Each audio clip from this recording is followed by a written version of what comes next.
Hello, everybody. This is Fernando Labastida again in the third installment of the webinar series on the organic AI marketing concept. And this is the third one called Building Your Weekly Content Engine through podcasts, webinars, or speaking tours. We have a nice intimate audience today. How you doing, Sharon? Hi, I'm doing well. All right. Can you see my slide?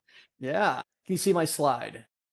Let me see. Yes, I can. Building your weekly okay. So it's about building your weekly content engine through podcasts, webinars, or speaking tours. This is really the kind of core pillar of the organic AI content cascade. And I've actually been drinking my own champagne, doing this for the past 2 months through my podcast. And I'm really kind of starting to ramp up the engine, really kind of putting the afterburners on this. And actually, I've been kind of doing this already for the last year and a half. I think, Sharon, you've been seeing this. I do webinars and I'll turn that content into blog posts and other things. And here I'm going to basically show you the behind the scenes about how I do it. Okay.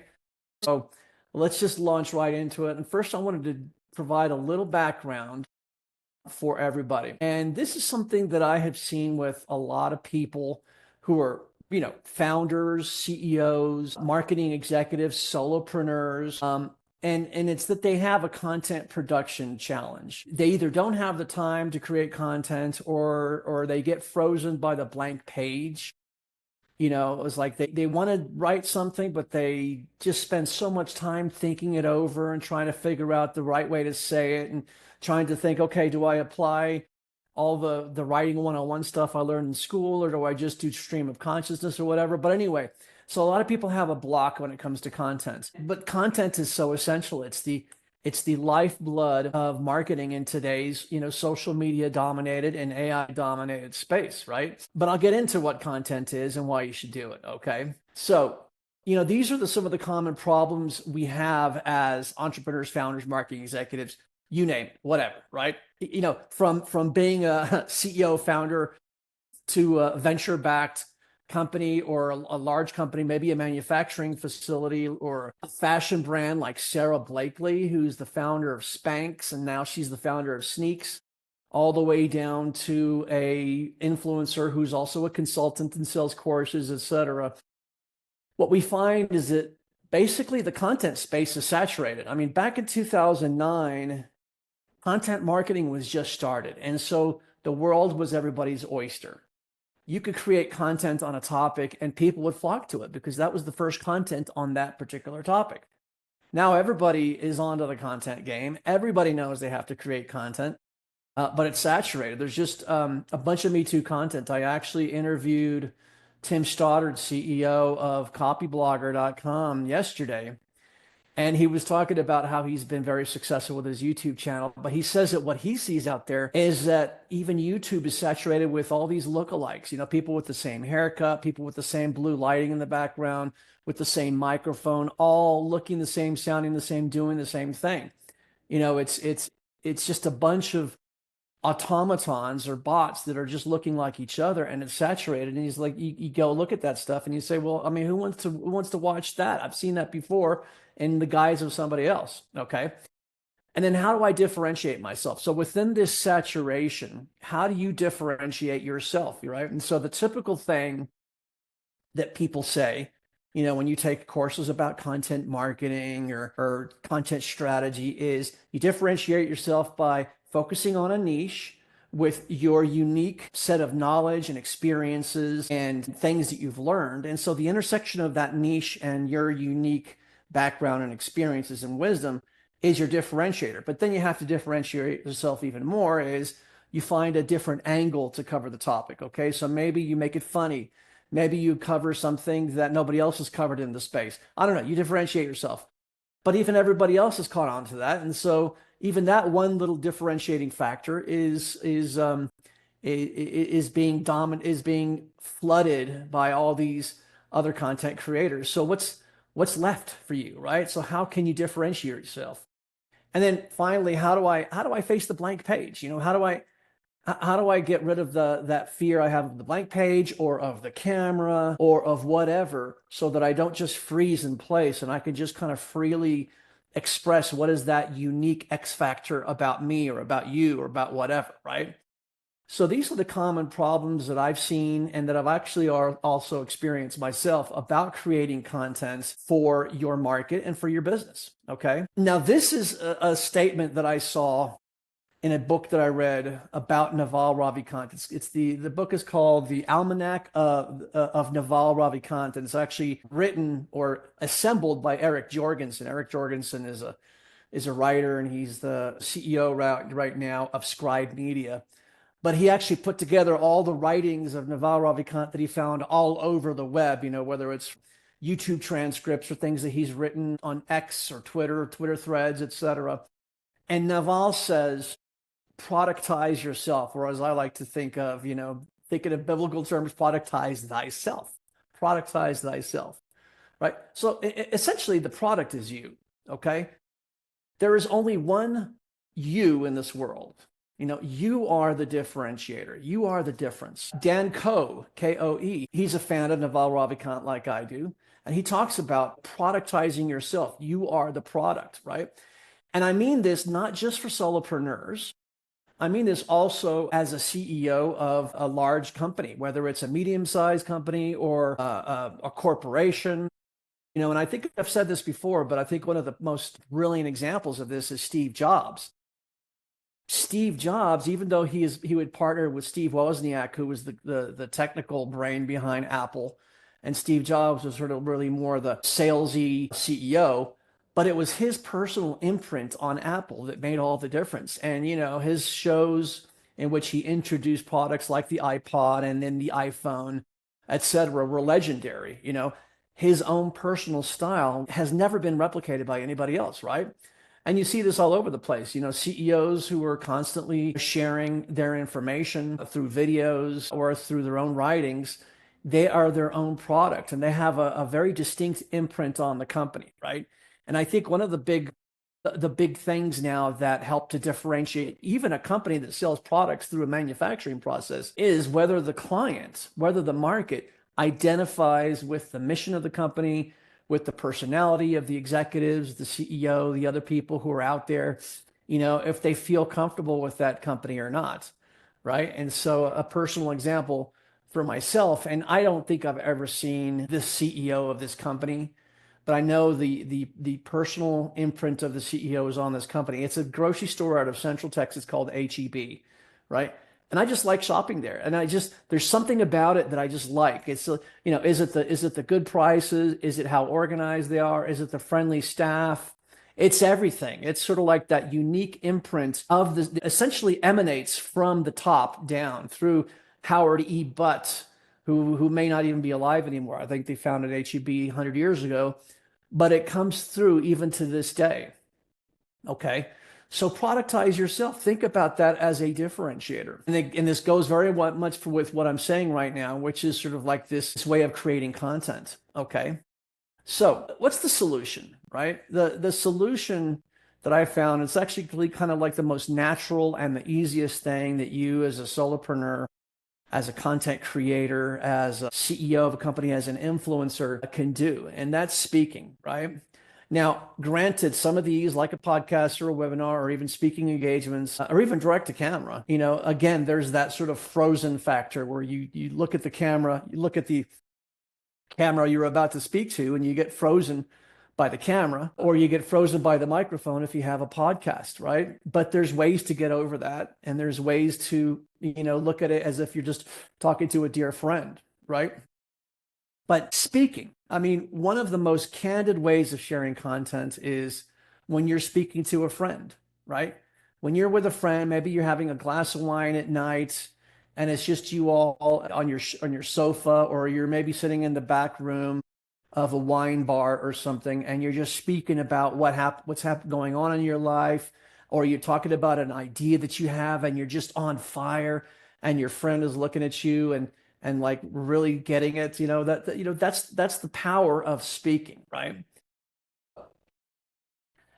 Think about this as your show. Joe Pulizzi in one of his podcasts, I think it's This Old Marketing podcast he does with Robert Rose, he recently said that every content entrepreneur, every content creator, any company needs to have a show as sort of like their pillar content, right?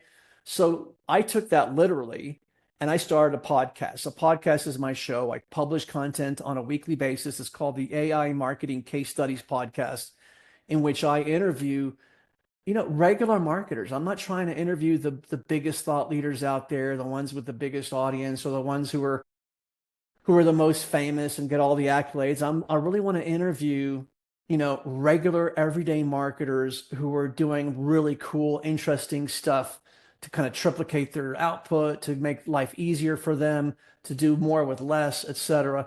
And I'm doing that through a podcast, right? And so the podcast is my show, and my definition of the show is it's some, content that you create on a regular schedule that people would eventually start to get addicted to, and that might miss you if you miss a day in the week of creating your content, right? Another type of show so podcast is a great way of doing this. Obviously, you have your technical setup, you have to have the right microphones and the cameras, and then you have to have a way of editing it, etc. It's really easy these days to do that, and I'll dedicate a webinar on another day to show how I'm doing my podcast.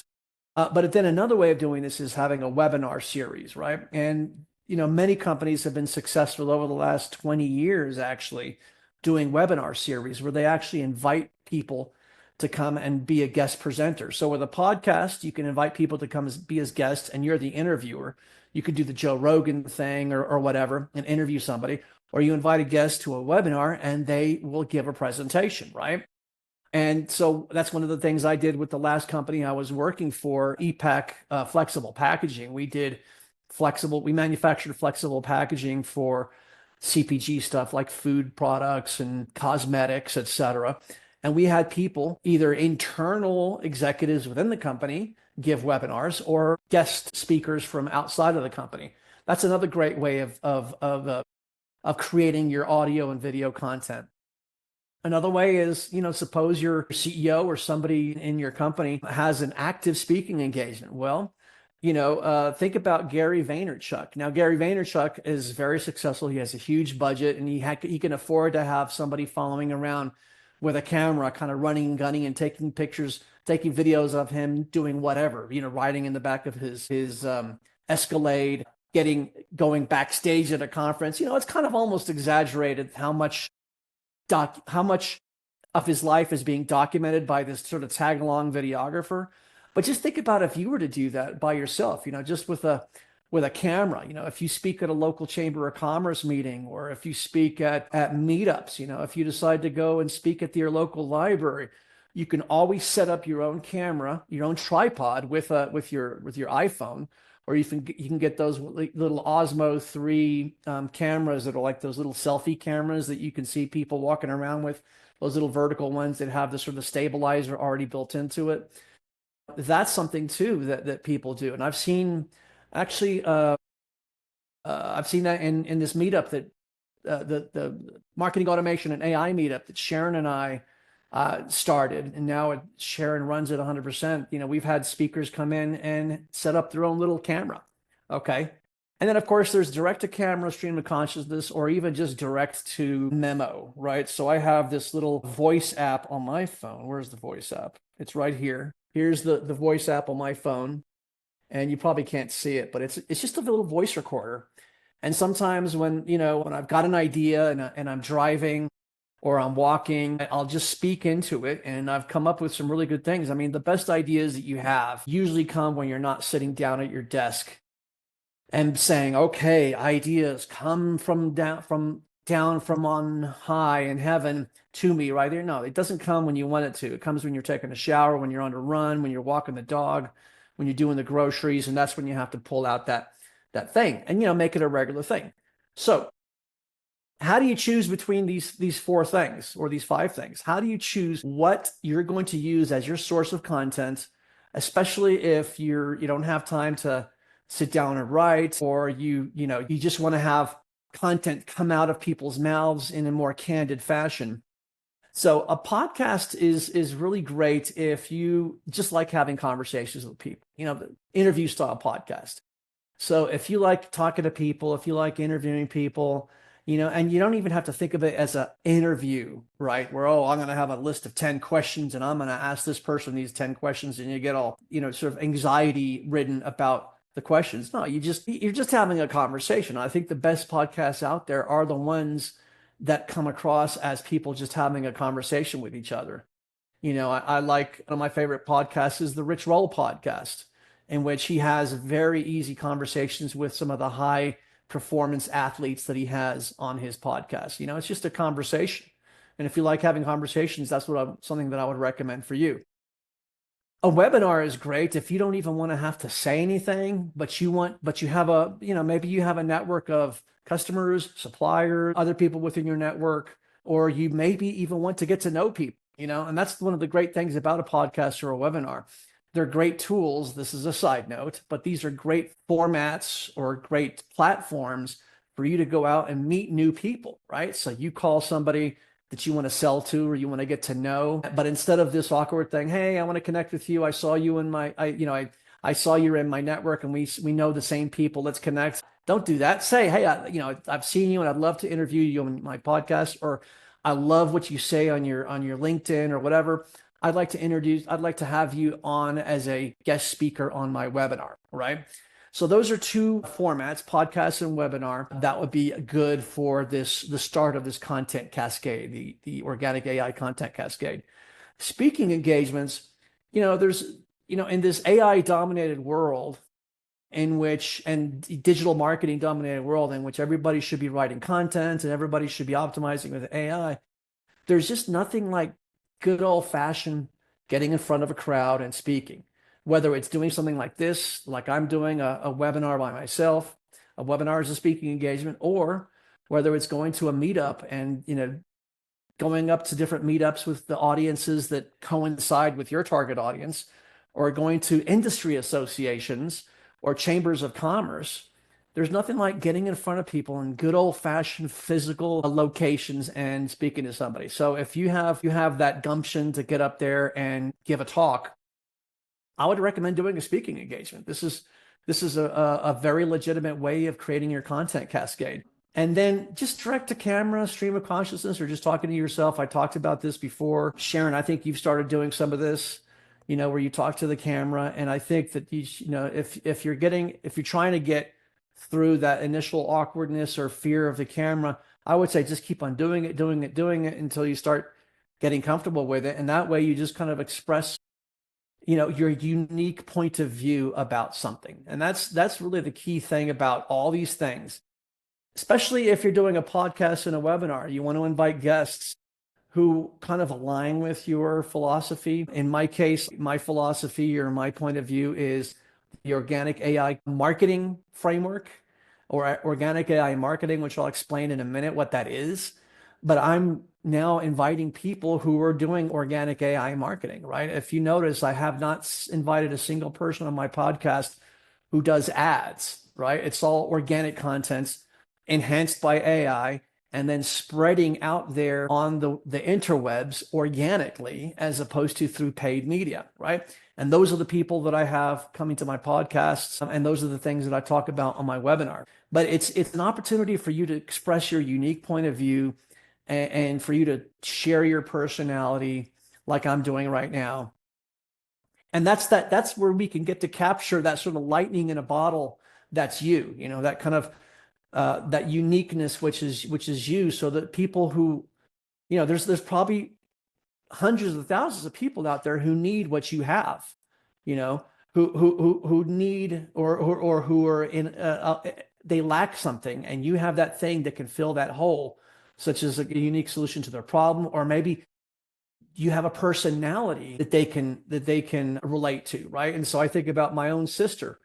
Real estate agents, they're a dime a dozen. I mean, it's one of the most popular careers to get into if you don't know what you want to do with your life. And one of the ways that real estate people differentiate themselves is exactly the way I'm saying right here, is that they differentiate themselves through that unique personality of theirs. So my sister is like the typical Austin resident. She's sort of like this rock and roll lover. She's sort of a yoga lover, vegan, crunchy granola. I think she'd hate for me to say that about her, but that's the only way I have to describe her, right? So she's that person that, no Trump fan would ever want to go with her, but somebody who is sort of like an organic, a rock and roll loving person moving to Austin would just be so attracted to, just because of that uniqueness that is her. You also can express that uniqueness through your personality in a podcast, in a webinar, speaking engagements, direct to camera, etc. Okay.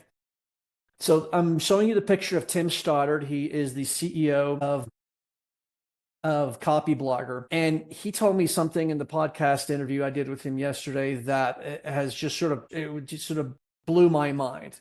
It kind of changed my perspective on everything. And that is that your goal in your content creation is to generate trust, right? And how did this come about when he explained how to generate trust? So I was asking him, so, Tim Stoddard is probably one of the better or one of the best copywriters out there in the new vein of copywriters, right? Not the old school Dan Kennedy type copywriters, but the new type of copywriter who is writing for the web and who is there for the long haul. You can subscribe to his newsletter and never buy anything for 2 or 3 years. And he doesn't care. He just likes that you're in the newsletter. But what he said, and he learned traditional copywriting through Copy Blogger, just like I do. And so one of the things he said he learned is he's had a complete mind shift when it comes to copywriting. And he says, look, it's not about some kind of copy framework. It's not about, using the right hook or using the right call to action or having a red button and a yellow yellow highlighter for your sales pages. No, it's none of that. It's generating trust. Can you generate trust with your audience? Okay. And that is the crux of the matter here. Through the expression of your unique DNA, that unique combination of experiences, knowledge, school learning, self-education, your DNA, that sort of, undescribable oomph that you have, that's going to attract an audience who relate to you. And if you're there every day or every week on a consistent basis, that's the definition of a show, right? If you're there, you're the Mr. Reliable or the Ms. Reliable who's there on a regular basis, sharing from your heart, expressing your uniqueness. That's the key to generating trust. And why is trust important? And this is something else that Tim told me. Generating trust means that you can sell anything to anyone, right? And I'm not saying in a cynical way where you generate fake trust so that then you could do a bait and switch and sell them something fake or scammy. No, I'm talking about, okay, so if somebody comes and recommends a product to you, it could be somebody you've never heard of, somebody who calls you up on the phone, or even an advertisement, which everybody is just leery of and suspicious of. But if your best friend comes and tells you something is fantastic and you trust this friend, you're probably going to go out and buy it, right? That's why recommendations are so huge. So recommendations, that's why Amazon, that's why everybody wants to have reviews. That's why everybody's looking for brand ambassadors. It's those kind of personal recommendations. And that's what you could achieve by your content, expressing that unique you, that unique special oomph that is you through the Organic AI Content Cascade. Okay. All right. Now, here's the sequence for the Organic AI Content Cascade. First of all, you want to choose your show, and then you want to repurpose it with AI, and then you want to spread it through social media and through other people's audiences, OPA. Okay. So let's get on over here. What kind of show? So again, I talked about the kind of show that you would want to choose, whether it's a webinar, podcast, just speaking to the camera like Sarah Blakely does. If you've seen in the last webinar I talked about, and which I'll actually put in the YouTube description, the webinar, the link to the last webinar, Sarah Blakely, CEO and founder of Spanx and now Sneaks, all she does is she speaks directly to the camera. She speaks about entrepreneurship for women. She talks about all the struggles that women might have in the work world, empowerment for women, etc. And that's what she does, right? So choose whatever content you do, but do it on a regular basis, right?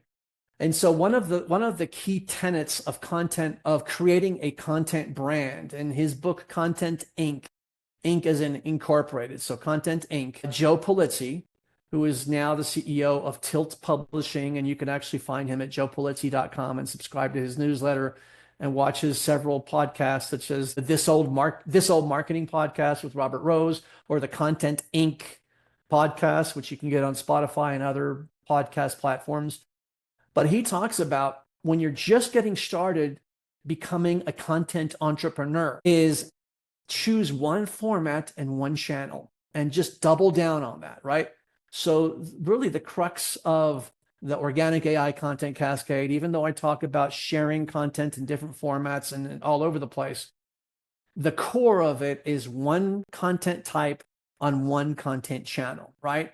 So you either choose to do the podcast and maybe you do webinars. So one, maximum two content types and channels. Or maybe you're doing a selfie video thing and you're putting it up to YouTube, or maybe you're doing a podcast and you're doing it on Spotify, whatever. Choose one and really focus on doing the best that you can at that, okay? The rest of it is just promotion. The rest of it is just telling the world about your show through content in different formats. And I'll show you the different formats in a minute. Okay. Then what you want to do is you want to create the content cascade, right? So the content cascade, picture a waterfall. That's a cascade. A waterfall in which you have a dammed up lake, and then they open the dam a little bit to let the content, to let the water go down. Or maybe just a natural waterfall. Let's forget about dams. Let's think about a natural waterfall. Natural waterfall usually comes from a lake or a stream or a brook or a creek or a river. And it's just, the water is cascading everywhere, just so beautiful. I mean, I've been to Foz do Iguaçu, Brazil, which is right there on the corner of the border of three different countries, Brazil, Argentina, and Paraguay. I was coming from the Paraguay side. But the Foz do Iguaçu is the most spectacular, breathtaking waterfall I've ever seen, in which you got water coming from every which direction where it starts from, and then it comes down in these beautiful cascades of water, right? So think about your show, whether it's your podcast or webinar or whatever, as that lake, as that bed of water, or as that river, creek, brook, or whatever. And then it cascades down. And as it cascades down, it changes shape. It even changes the type of material it is. Maybe it goes from water to steam. Or maybe if it's frozen, it goes from water to ice at the bottom, whatever. Right? So the content cascade is your original content. And then you let it flow down as articles, as social posts, as micro posts, as short videos, etc. So what I'm talking about here is, first of all, you have your long form videos. And these are the videos that come from if you do a video podcast, or if you do webinars, which are recorded, or even if you do speaking engagements, you have videos, right?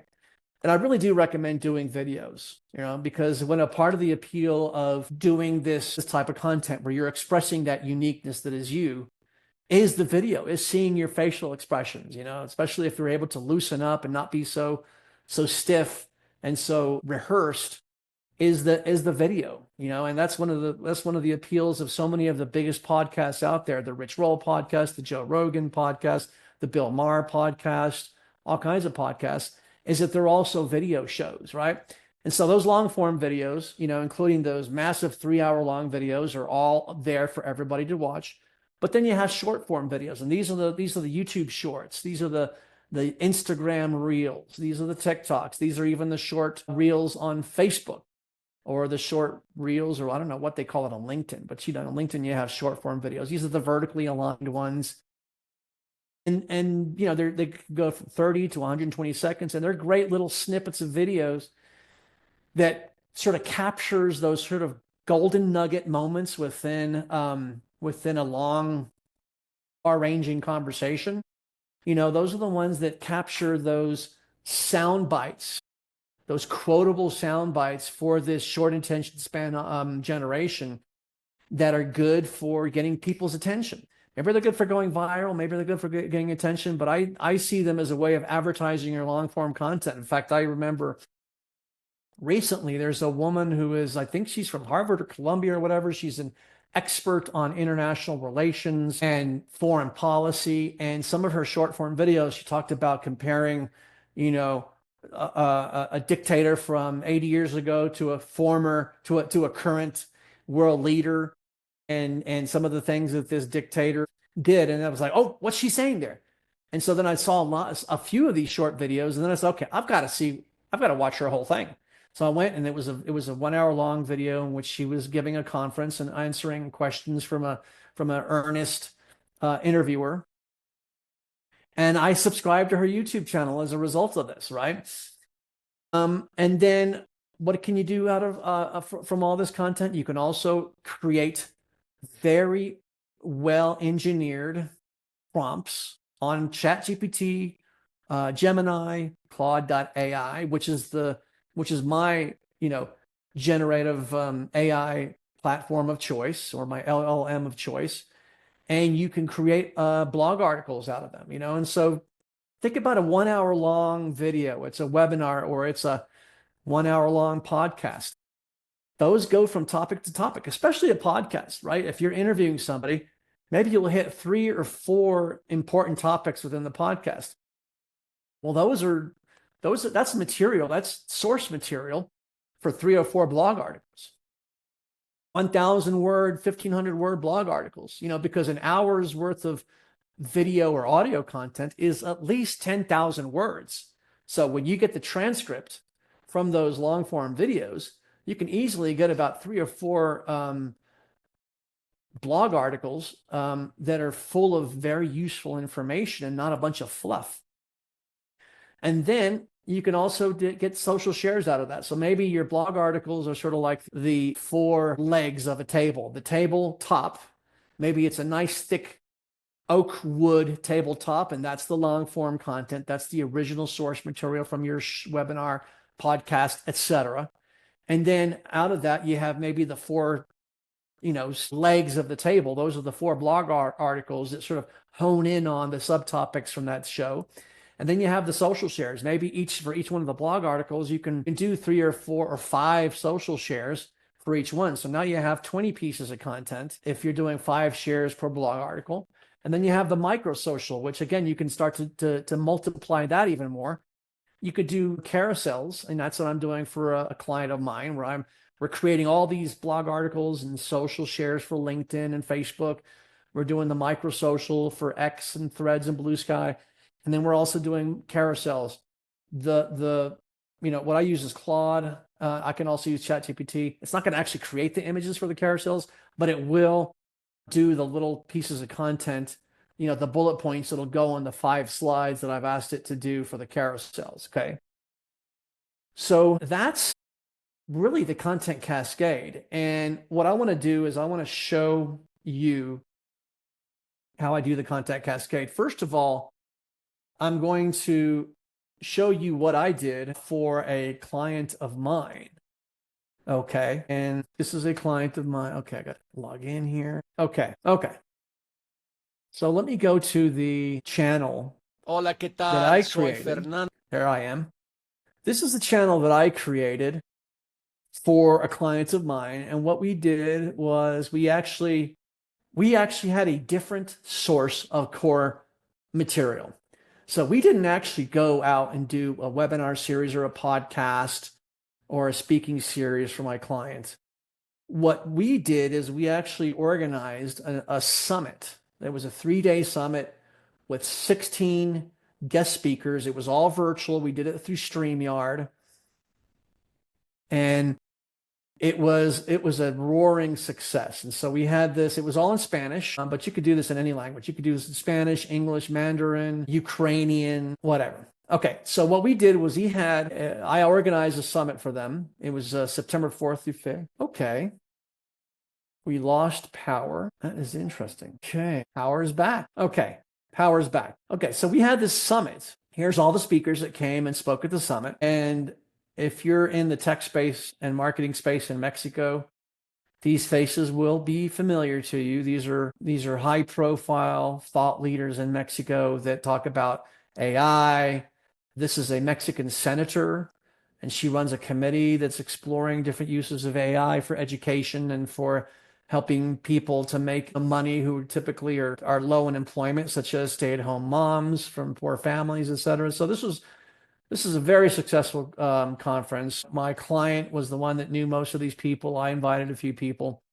And so what we did was, what I decided to do was to create a content cascade based on interviews with the speakers themselves, right? And so in order to promote the conference, we had very little time. We had 5 weeks to organize it and to promote it and to get people to sign up. Is what I did was, and I kind of maybe didn't tell you the whole truth. We did have a show in a way, and it was basically a YouTube-based podcast. So we didn't have the traditional podcast that we would, upload the content to Spotify, into Google Podcasts, and to Apple Podcasts. We had a purely YouTube-based podcast, but it was for a short period of time. So for the 5 weeks before the actual conference date or the summit date, I interviewed 13 of the 16 speakers in a 20-minute interview. And what I did was I created essentially, so these are the 3 days of the conference. But what I did was I interviewed 13 of the speakers, long form interviews on each one of the speakers, except for 3, including the CEO of the company that was my client, Ed Ortiz. And I was able to, first of all, upload let me see. So we had 13 individual videos, okay, with different speakers, and then 14 actually videos. And then we had 3 videos of it was about 5 hours each on each day. So 5 hours from 12 to 5 each day, Wednesday, Thursday, Friday. And then we had the 14 interviews. And what I also did was, out of those interviews, I created shorts, and these shorts started to go viral. Okay. So here's all the shorts that were basically of those key soundbite moments within the interviews that were designed to go viral, and they were designed to capture people's attention and send them to the YouTube channel and then find out about the conference, right? So the next part was to share the content on LinkedIn. So I'm going to go to Ed's own LinkedIn account over here. And what we did was we started sharing content of the different speakers. Okay. So Lourdes, this is one of the shorts. Miguel Pires, this is one of the shorts. And as you see here, these shorts were 30 to 90 seconds long. But we also had a bunch of content that was created again by the AI to describe the LinkedIn posts, to describe the YouTube videos, etc. And what we did was this was what I call rapid dominance, right? And in my last webinar, again, I put the link in the video description here of the last webinar. What we were able to do is to achieve a rapid dominance effect. And that's kind of like that shock and awe thing, where you're sharing so much content that essentially emanates from one piece of content, or in this case, 14 different pieces of content, 3 different pieces of content plus 14, which is 17 pieces of content. We were able to create a total of about 80 videos, or actually 74 videos, and a bunch of other posts on social media. And then we had other people's audiences. So first of all, I shared them as the contractor that was hired to do this for them. And then all the other employees started sharing it. But then we had people come out of the woodwork. So one of Eduardo's friends from middle school started seeing all this content about this conference. And he says, hey, listen, I run a popular Spanish language newsletter about AI. I have 3,000 subscribers. Would you like to spread the word about the conference in my newsletter? Perfect. He did it. He let us do it for free because they're good friends from when he was a kid. He would have charged a pretty good sum of money to do this sponsorship. And what that meant by sponsoring it, he gave us free sponsorship in his newsletter, is we had to create 3 articles that would go out in 3 different editions of his newsletter, exposing us to these 3,000 subscribers. Okay. And one of the things that we did was I used AI prompts using Claude from some of the, I would say I chose 3 of the best talks. Okay. 3 of the best interviews I had. And I created a newsletter article for each one of them. And I gave it to the guy, and he sent it to his newsletter. And we got a bunch of signups for the conference based on this. And then we had this guy, Miguel. He is the head of events for one of Mexico's largest chambers of commerce. It's the National Chamber of Commerce for manufacturing companies. I actually approached him. He didn't approach me, but I showed him all the content we already had, and he was like amazed. And he said, "This is exactly what our members need." And so he then took content that I provided to him through these AI prompts that again emanated from the original interviews. Okay. The interviews, the videos, the stream of consciousness, that's the source material. I created articles. I created little snippets of information that they then formatted into virtual flyers so that they could send it to their members' WhatsApp accounts. They could email their members, and then all the different chapters from all of Mexico's states. Mexico has, I think, 36 states. They all sent it to their members, and this is the content from the Content Cascade, and we got a ton of signups from that, and then it kind of cascaded on that from there, right? So it was very successful. So what I'm going to do is I'm going to show you how I do this, okay? And let me see if this is done. Okay, perfect. This is done. So here is this is a 27-minute video that I created of a meeting that I had with some people with a client company of ours. And this is Riverside. This is the platform that I use to record my podcasts, right? So here is my podcast interview with Tim Stoddard.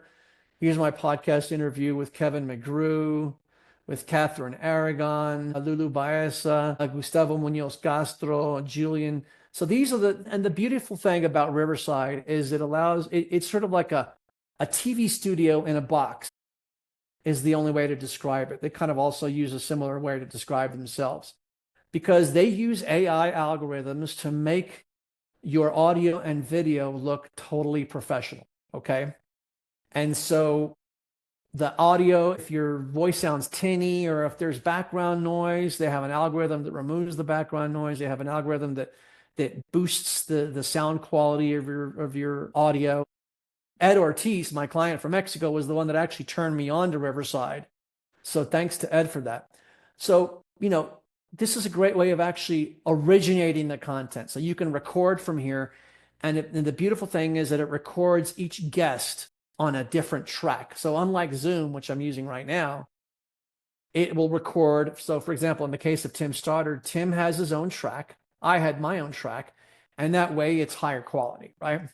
But this one, what I did for here, and this is also another option of Riverside, is that you can upload a video that's recorded on a different platform, and you can upload it, and you can also enhance the audio and video quality through the Riverside algorithms.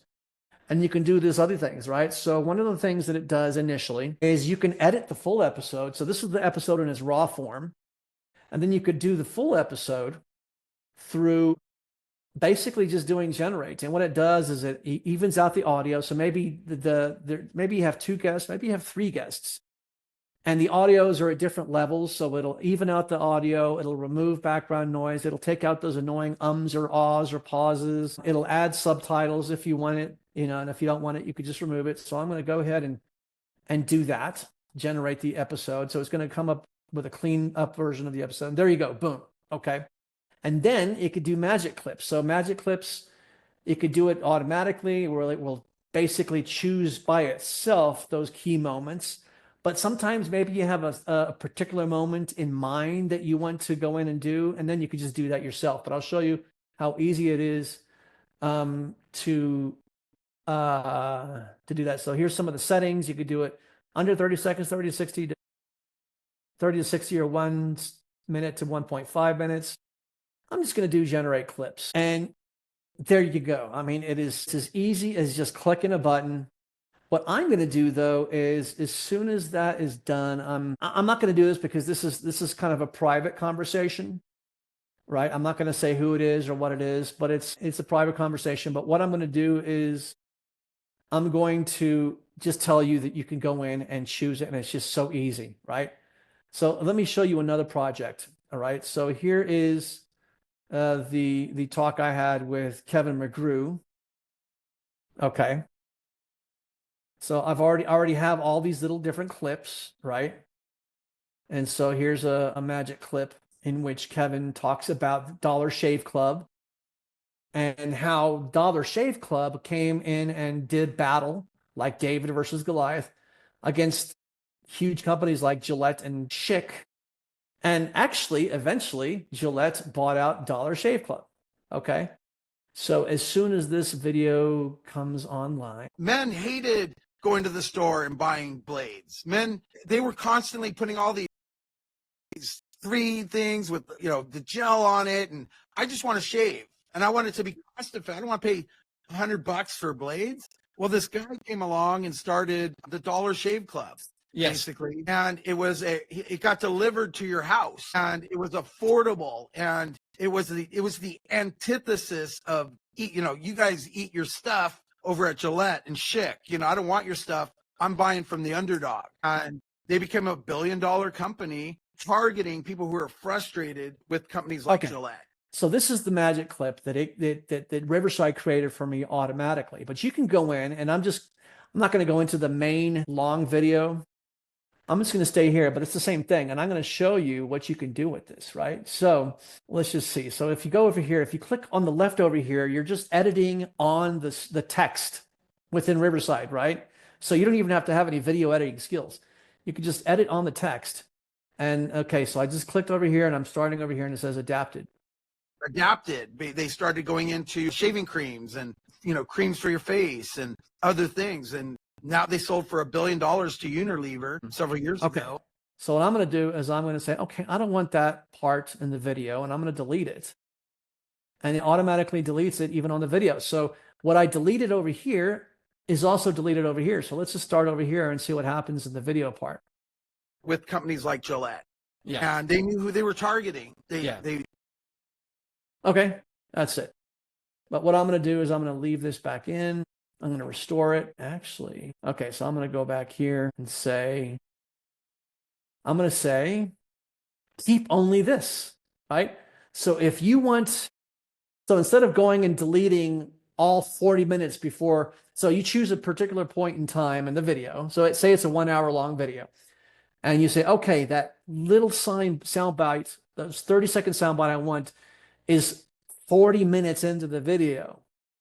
So instead of having to go back and delete the previous 40 minutes and then delete the rest of the 40 minutes and 30 seconds from there to the very end, you just say, okay, this is the soundbite I want, and all I want is to keep this. All I want is to keep this, right? So keep only this, and voila, it automatically just deletes everything before you. So then you export it. You hit export. You can either export the audio or the video. So I do that. I do the audio if all I want is the audio for the podcast, or the video if you want to share this as a video short. I export the video, and then once it's exported, then you can go in and here we go and download. See this little arrow? You can download the file onto your computer and then upload it to YouTube, to LinkedIn, to Instagram, to whatever. Okay. So this is Riverside. It's fantastic. You have everything built into it. Depending on you can have different account levels. So I have a sort of a little bit more basic account level where I don't have access to downloading the actual transcript. But for that, I have Descript. So Descript is another tool, which again is very similar to Riverside, but this is really kind of more focused on the transcript side of things. Okay, but if you go to the home tab of Descript, you could do new project, and you can have a video project. So if you have a video file of your webinar, or all you did was audio, you could just go, okay, video project, you upload the video. So in this case, I'm going to upload the other video. Okay, so I'm just uploading another video, and there's different speakers. And so this one can actually, okay, so there was 6 speakers. And then what it does is it just takes in the video and it starts to upload the video, and then automatically it's just transcribing it. And then once it detects the different speakers, it'll then ask you to identify the speakers. Right. So the beautiful thing with Descript, I like Descript actually better for transcripts because I think it does a really accurate job, is then I will then go, let's go to one over here. This is the one I did with the Tim Stoddard interview. I can go to publish and then export. and then you could just export the transcript, right? So you could do it either as a plain text, as a Microsoft Word document, RTF, etc. I can then take that. Okay, so here's the Tim Stoddard one, and here's the transcript of the Tim Stoddard interview that I did, right? So here it is. It's the whole thing. And this is the one where he talks about how trust is sort of like the most important element for copywriting, right? So then what I do is I go to Claude, and what I've done is I've actually created projects. Projects are Claude's equivalent of custom GPT, right? So, and I've created different projects for different projects, okay? I've created different Claude projects for different projects that I'm working on, right?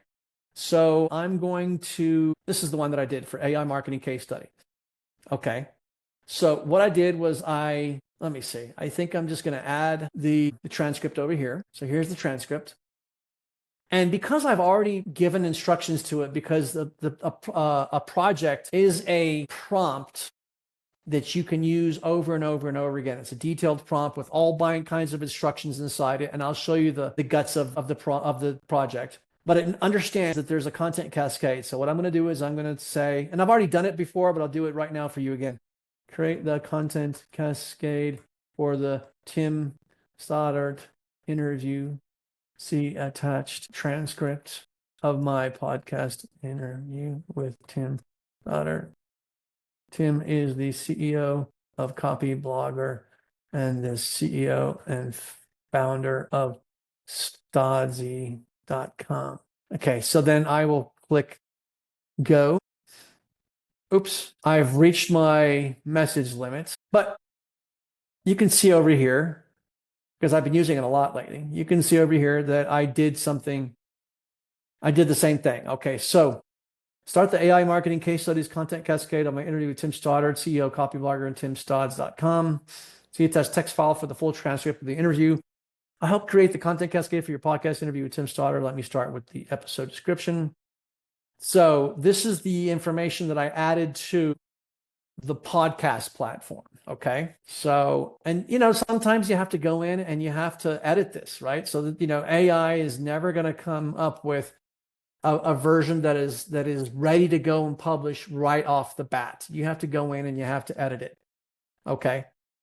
But it gave me a podcast description, and it gave me something that I'm going to share on LinkedIn. I haven't even shared this yet. So you guys are getting a preview of what I'm going to be sharing. So just dropped a powerful conversation with Tom. Okay, so just dropped a powerful, I'm going to edit this and I'm going to say just dropped a powerful podcast episode of my conversation with Tim Stoddard, CEO of Copy Blogger. So you got to do some editing, right? But this is great because what's the best writing? The best writing is rewriting. So instead of having to work from a blank page, you're at least working from something it's pretty good. And you really want to do with it. All you want to do with this is you want to point people back to the original content. And then this is what I'm going to send to my newsletter. So my newsletter at aimarketingcasestudies.com, you can subscribe, right? Or here. I'm going to be sending this to my subscribers. Hey there, this week on the AI Marketing Case Studies podcast, I sat down with Tim Stoddard, CEO of Copy Blogger. Okay. And then it gave me some pretty good titles, right? And so what I did was I actually went in and said, okay, give me 10 possible titles for the podcast episode. Okay. So, and I think there's some YouTube descriptions that it didn't do yet because I kind of asked it to do something else instead. But let me get into the guts of this project, okay? This is what I'm using for every single one of my podcast episodes so that I can create the content cascade. The video content cascade I'm doing with Riverside. Okay. So let's go back and see what I did with this one. Okay. The TR meeting. Good. Look, you see, it created all these magic clips based on the meeting. Okay. So let's go back to the project. How did I create this project so that it gives me the same content every time? For the podcast description, the LinkedIn post, the newsletter post, the YouTube description. Okay. So what I did was I actually said, you are an expert podcaster. You replicate Fernando Labastida, the owner of AI Marketing Case Studies. That's me, who interviews AI marketing experts about their methods. Okay. You will take the transcripts of podcast interviews and create Copy to add as episode description on Spotify, including name of person I'm interviewing, title of person, a summary of the interview, 3 to 7 bullet points, the URL of the website, etc. Okay. And then you will create a 150 to 200 word LinkedIn post to share. You'll write a 150 to 400 word article to send as a newsletter, right, at an 8th grade level. And then finally, you will write a YouTube description following the standard way of writing descriptions for YouTubes, including the relevant hashtags. Okay. These are the instructions. And then what I also did was and in this case, I actually didn't add source material, but what you can do is you can add content. So if you want it to replicate your voice, or if you want it to use source material, so write something within the content existing, you can add content. So I'll show you, this is something I'm doing for a client. And again, here's the project knowledge. You're a video podcast repurposing agent. You're mimicking me, Fernando Labastida, in the way you repurpose interview transcripts. So again, I'm telling it to write a 1,500 word article. I'm giving it specific, very detailed instructions for the article and the guidelines for the voice and style, and things that I don't want it to do. Don't use jargon or technical language. Don't write passively. Don't use banned words, etc. And then I'm telling it to make 3 LinkedIn posts, 2 image carousels, a compelling quote. And then I say in the product knowledge section, I've uploaded articles I've written based on a video podcast transcript, so you can know my writing style as well as LinkedIn post transcripts. Okay. And so what I did was I actually uploaded a book that I wrote. So this is my book, the startup book. And then I uploaded content that I wrote for LinkedIn, and I wrote some blog posts that I wrote, and all of this as a way of using my style, so that I could educate Claude on my particular voice and style, so that in the case for this client, the blog post it writes is not going to be that kind of robotic AI language. It's going to essentially channel me. This is going to be a clone of me when it comes to writing and voice. Okay. So this is how I create my content cascade. It's actually pretty straightforward. You got to get really detailed on the prompts. And I want to give you a hint or a trick when it comes to prompts. Okay. So I would say if you're using Claude, or even if you're using ChatGPT, but I think Claude I have a personal predilection to using Anthropic or Claude, which is part of Anthropic, because I think personally, I just like Claude better. You can see the builder, the builders of Claude, the Anthropic team shares videos about how to get better use of Claude, right? And so this is a video that I found from the Claude engineer. Basically, this entire roundtable session here is just going to be focused mainly on prompt engineering. Variety of perspectives at this table around prompting from a research side, from a consumer side, and from like an enterprise side. And I want to just get the whole wide range of opinions, because there's a lot of them, and just kind of open it up to discussion and explore. These are the smartest people at Anthropic, the makers of Claude. These are the prompt engineers. These are some of the people that are actually working on the code behind Claude. And if you want to learn how to make better and smarter prompts, I would recommend you go watch this video and watch videos created by Anthropic. Or if you're, into OpenAI, go to the OpenAI YouTube channel. In fact, let me see if OpenAI has a good YouTube channel. I'm pretty sure they do. They're not going to let Anthropic upstage them. I better subscribe. And yes, Sora tutorial. So they have a whole bunch of products. They have Sora. They have OpenAI. One, I think that's the most advanced AI out there. And so I would recommend going out and educating yourself about how to get better use of these AIs and do better prompting. Okay. So what do I do with my own content cascade? So I'm using LinkedIn a lot, right? So from my podcasts, and so I'll show you my own personal LinkedIn. Okay. I do handwrite stuff. So the last post I wrote 4 hours ago to drive people to this webinar was all handwritten. It's, Tim Stoddard said in my webinar, in my interview with him on my podcast, that writing manually, it's amazing that we have to use that term, right? But writing by hand is an emotional process. You're getting people to know you because you're pouring your emotions into it, right? So I'll do that, right? I'll write myself. But then the one I did yesterday promoting the same webinar, I used the prompt from my project. So my Claude project for the content cascade from my podcast, the AI Marketing Case Studies podcast. It came up with this LinkedIn post for the webinar, right? So I just basically repurposed it a little bit to do the webinar description. And this is one that I did for my interview with Kevin McGrew, right? So here's a short video, and I used AI to give me a description of the particular content within this. In this case, actually, I think in this case, I used AI to create the description of this short of my interview with Andrew Lane. In this case, I actually did it by hand, right? So I kind of, mix it up, go back and forth. If I have time, I'll write it by hand. If not, I'll just, get AI to do it. This was a handwritten one. This was done by AI. And I actually did this with AI. It's a sort of description of the whole model.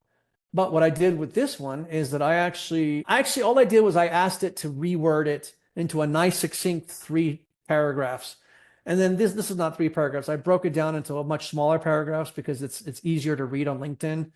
But I'll show you how I did this particular one. I'm going to go to all the chats. Okay, my recent chat. And then podcast interview. Okay, no, not this one. Okay, this one. So this is where what I did with this. And what I did was I created a mind map. Okay? So this mind map was a mind map of the Organic AI Content Cascade. Okay, so let me show you what I did with this. And so Organic AI strategy. This is, it looks like it's the one, but it's not the one. Okay, here we go. Source documents. Okay, so the Organic AI Content Cascade process. This is stuff, you got to put in the thinking by yourself.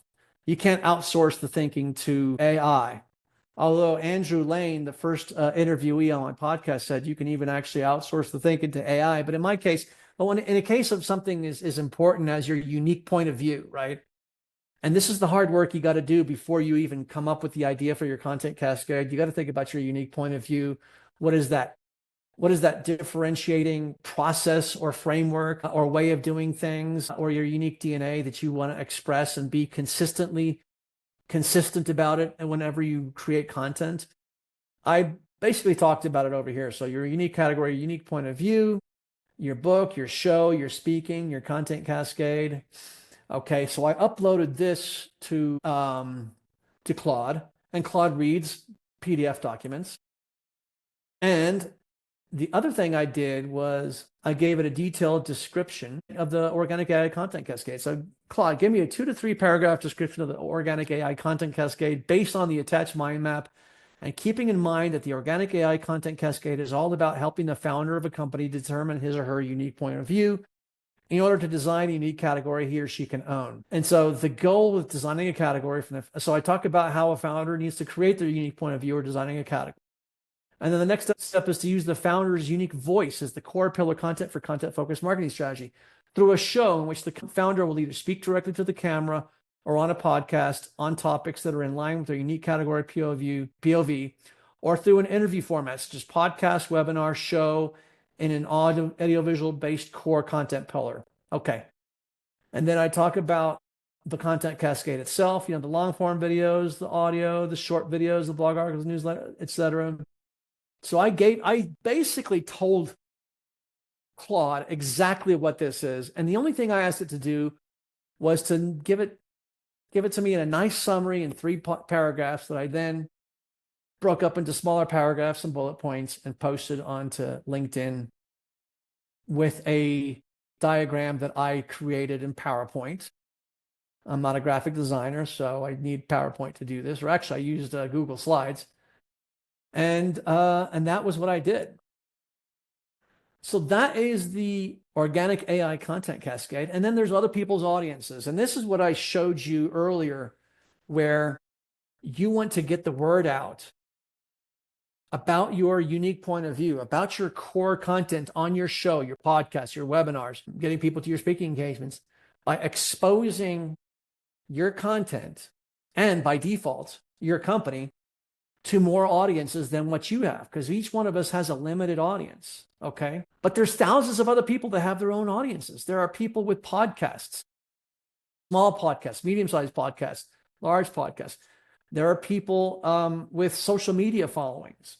There are organizations that have conferences, from huge, large conferences. I'm actually going to be speaking at CEX in Cleveland, Ohio in August. That's the Content Entrepreneur Expo organized by Joe Polizzi and Tilt Publishing. Those are big conferences.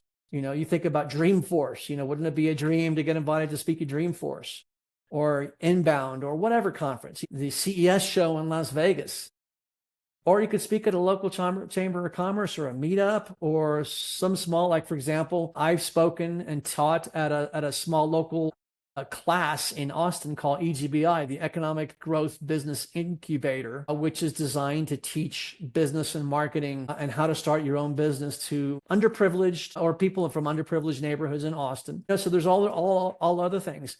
And the way to get into front of other people's audiences is through your content cascade. You can even create versions of your content cascade to promote yourself to other people's audiences, like I did with that large chamber of commerce in Mexico. And as a matter of fact, one of the things that you can do to get a speaking engagement, I think Joe Polizzi talked about this. Joe Polizzi was looking for speakers at his show CEX, the Content Entrepreneur Expo in August in Cleveland, Ohio. And he was kind of dumbfounded by the fact that so many people that were applying to be a speaker at CEX did not include any samples of their speaking engagements. And that's puzzled me because, now you could do what I'm doing. You could do a webinar. You could speak to a camera, just like I've been telling you. There's 3 or 4 different show formats you can do: podcast, webinar, direct-to-camera speaking engagements. There's no excuse for you not to be able to create an example of you speaking so that you can get in other people's audiences, in this case, a physical audience at an actual geographical location where you speak in front of people, or a webinar. You could be a guest speaker at somebody's webinar, especially if you have, what's referred to as a standard keynote address. You can have a 45-minute, 30-minute standard keynote address that you create, that you can give at every one of these conferences. You could send this, a video of yourself doing it, to a webinar organizer or to a speaking or to an event organizer, summit, conference, whatever. There's a good chance that they will invite you to be a webinar guest presenter or a guest speaker, or have you on as a guest on their webinar. So that's it for today for the talk about building your weekly content engine. And I'm very happy that you were able to join me. Unfortunately, we've run out of time for Q&A, but if you don't mind, you can either send me an email at fernando@aimarketingcasestudies.com, hit me up on LinkedIn, or leave a message on in the comments over here of the YouTube video, and I'll answer it. Okay? Ciao for now. See you next time.